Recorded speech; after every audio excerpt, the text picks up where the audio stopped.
Hello বন্ধুরা, আমি সুস্মিতা। আজ রান্না করব নাম না জানা একটি মাছ। মাছটার নাম আমি সত্যি জানি না, আপনারা যদি জেনে থাকেন কমেন্টে জানাবেন। মাছের মধ্যে লবণ হলুদ মাখিয়ে কড়াইতে তেল দিয়ে মাছগুলো ভাজা করে নামিয়ে নিলাম।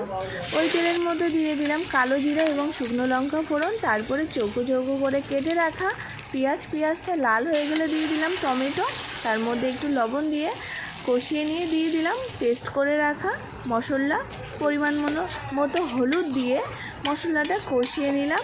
তারপরে দিয়ে দিলাম কেটে রাখা আলু আর মশলা ভালো করে কষিয়ে নিয়ে পরিমাণ মতো জল দিয়ে দিলাম। কিছুক্ষণ ঢাকা দিয়ে তারপরে ভেজে রাখা মাছগুলো ওর মধ্যে দিয়ে দিলাম। মাছটা কিন্তু দুর্দান্ত টেস্ট হয়েছিল। আপনারা যদি কেউ খেয়ে থাকেন সেটা কিন্তু কমেন্টে জানিয়ে যাবেন। জলটা ফুটে উঠেছে, তারপরে দিয়ে দিলাম ভেজে রাখা মাছ, একটু উল্টে পাল্টে দিলাম। তারপরে দেখুন কত সুন্দর ফুটছে আর কত সুন্দর একটা গন্ধ বেরিয়েছে।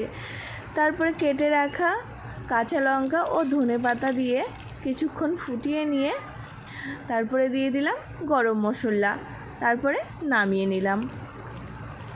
দারুণ টেস্ট হয়েছিল। কথায় আছে না, সেই স্বাদ।